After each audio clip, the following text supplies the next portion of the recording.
indie, alternative, and dance music. Go to our website, the405media.com, click on their banner at the top of our page, madstylevintage.com, then click on their gallery.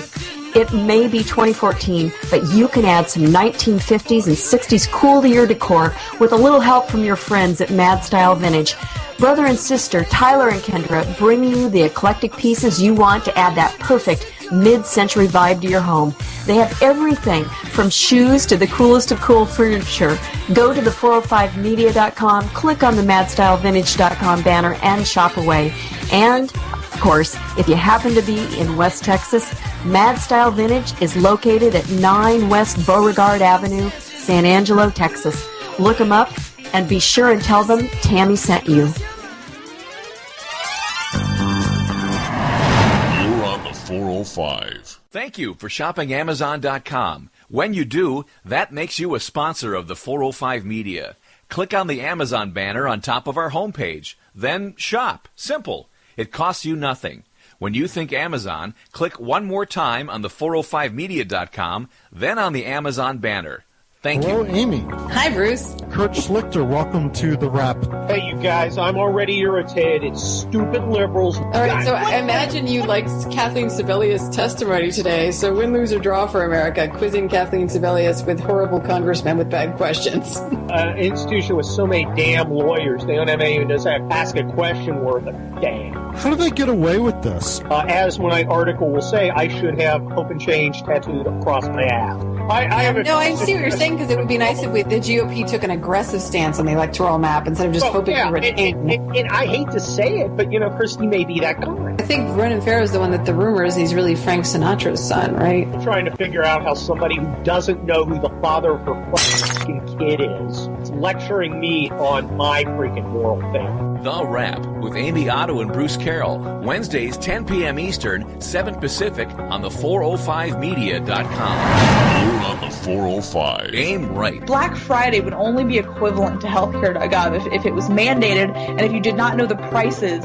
of what you were buying until you got to the register. Aim right with Amy. There's a clear desperation, I think, from people on the left, from the president, to get people enrolled in Obamacare. Aim right with Amy, live. The hits keep coming. The shoes keep dropping for the White House, for Democrats who are supporting of this bill. The campaign to have young people sign up for Obamacare is only a manifestation of this entire nanny state policy.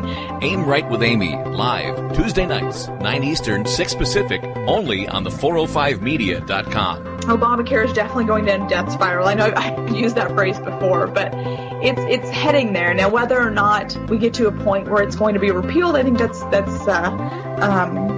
to be decided later on. You're on the 405.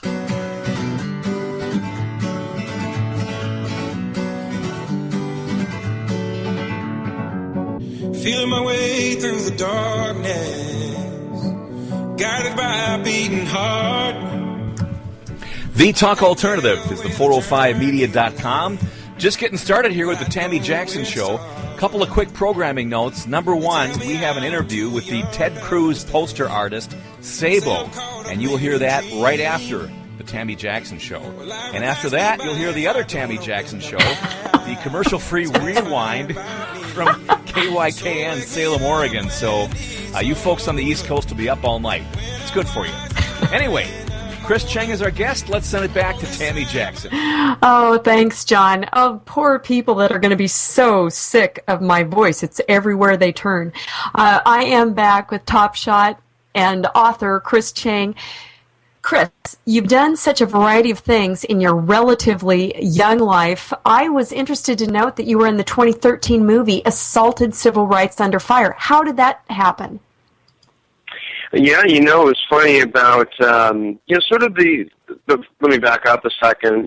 For me, I love, pursuing different things. And sometimes, opportunities fall in my lap.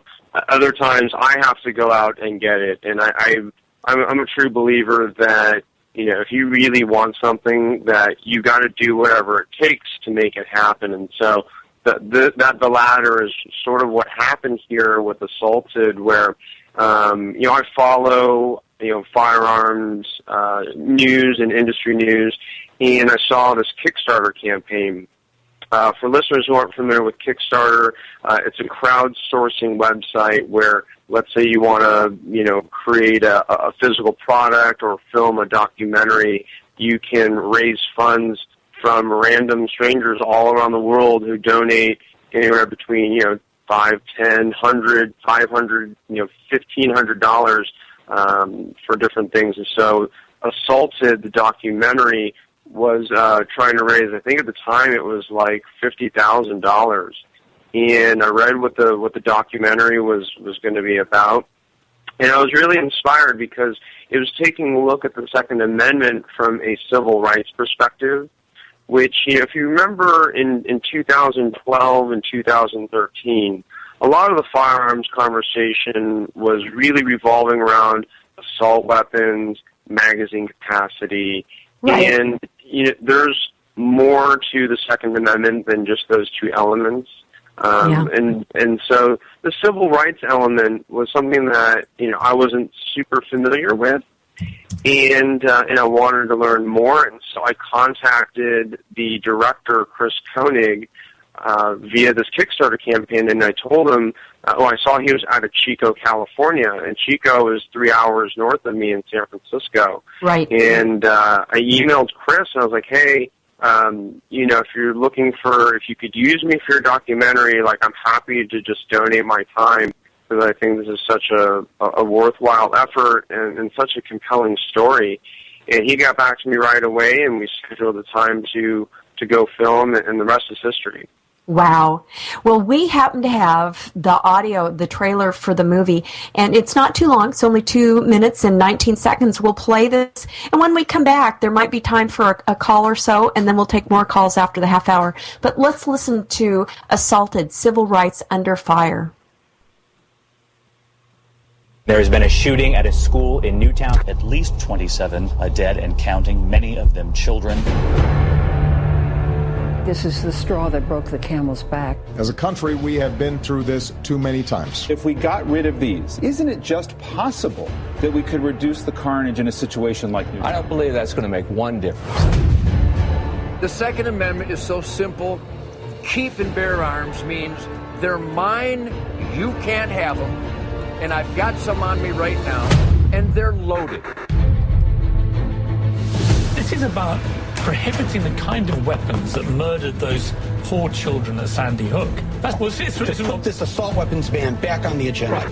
You as an individual have a right to own and carry firearms. This is all about political agenda. It is not about ensuring the safety of ourselves or our children. There's a great misunderstanding out there between what a sporting rifle is and what a machine gun is here. What I haven't heard is one coherent reason why any civilian in America needs an AR-15 military-style assault weapon. There's one final way to protect your freedom and your liberty. Threats foreign and domestic. We are in the midst of a public health and safety crisis. They understand that they need them for protection because in places like South Central or Watts or Compton, wherever, you can't always depend on the police to come in and help you in time. Controlling guns was never, ever about public safety. It's always been about controlling groups that were politically inconvenient. Every year, 30,000 people are killed with guns. The question isn't so much how do we get rid of guns, it's how do we prevent people from committing crime in the first place. God gave us a constitutionally guaranteed individual right to keep and bear arms, defending our lives from evil.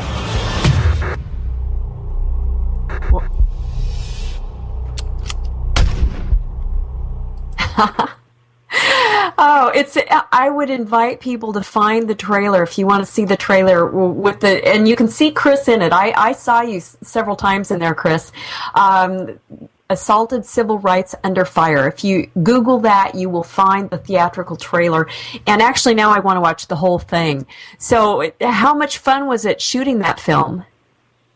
It was great, and for me, it was mostly fun because of the educational component. We basically talked a lot about how the Second Amendment has actually a lot of racist roots, where when the Second Amendment was enacted, Chinese and Indian Americans were actually not allowed to own firearms. And black slaves. What's that? And black slaves were not, they didn't want them. I was just about to mention that, and yep, exactly. And then African Americans were also not allowed to own firearms, and it's just been interesting. I didn't know that piece. We talked about Hurricane Katrina and how the government was coming in and just confiscating weapons from folks. And I had no idea that had been happening during Katrina, and it was just shocking that this was a story that just didn't seem to hit the mainstream media. And then finally, another story that really, really just resonated with me personally was we talked about and assaulted the 1992 Rodney King riots in L.A. Right. And I was 12 at the time, living in Orange County, about an hour away from where the riots were happening. And the riots had spread into Koreatown. And the Koreans had called the LAPD, and they said, please help us. The riots are here in Koreatown. Buildings, homes, businesses are being looted and burned down. Please send officers and barricades. We just need all the help you can get. And the LAPD told the Koreans, sorry, we're understaffed, overwhelmed, we can't help you. Wow. And, it's obviously very rare in American history where you have a riot situation where civil society literally just disintegrates and breaks down, and you're on your own. And so the Koreans, they had AR-15s and shotguns and pistols, and they took care of business on their own. They were lining the roofs of their buildings and their homes and the streets, armed and successfully protecting their lives and property. And so I watched, when I saw Assaulted come out, I saw that segment, and immediately I just said to myself, this is why civilians need to own, not need to own, but should and can own AR-15s and 30-round magazines. It just seemed like a very, very crystal clear case to me. Yeah, I've done a lot of shows on the Second Amendment, Chris, and it's very fascinating. One of the experts that I had on was Stephen Halbrook, who's pretty much the leading authority on the Second Amendment in the U.S. today. He was one of the experts that was noted in the San Diego v. Peruta decision that the Ninth Circuit overturned San Diego and said, no, that's infringing on a person's right to carry when you say that they have to show a cause for the right to carry. In other words, that you're under imminent threat. And it's so interesting because the idea was we were not supposed to be infringed at all. It was initially put in place by the founders to safeguard against any governmental tyranny. Everybody in the day, Chris, that was, that could get a rifle or a musket or a pistol, had them. That's how they hunted. That's how they protected their home. But the idea was every home should have lots of weapons so that the government would take notice, so that there would not be governmental tyranny. So you see things like this happening, and I try to tell people the Second Amendment isn't about the size of the magazine or the style of weapon, be it a rifle, a semi-auto, or what have you. It's about the fact that we are supposed to be guaranteed that right to carry a handgun, barring having a big criminal record. And yep. That's what the early founders said, barring any criminal activity in any that we had been convicted of crimes, we were all able to own weapons as much as we wanted. So to see a film like that, what a good thing to educate the public. Yeah, there's some other obviously interesting things about the Second Amendment. It is the only amendment that has the words "shall not be infringed." Yep. And just because there have been infringements does not, one, make it okay. Two, it doesn't mean that we should continue infringing upon it. And so, obviously, magazine capacity is still a very hot, topic issue. And, right, we are just pulling numbers out of thin air. They're so subjective, right? 10-round magazine. Why 10 rounds? Okay, then in New Jersey,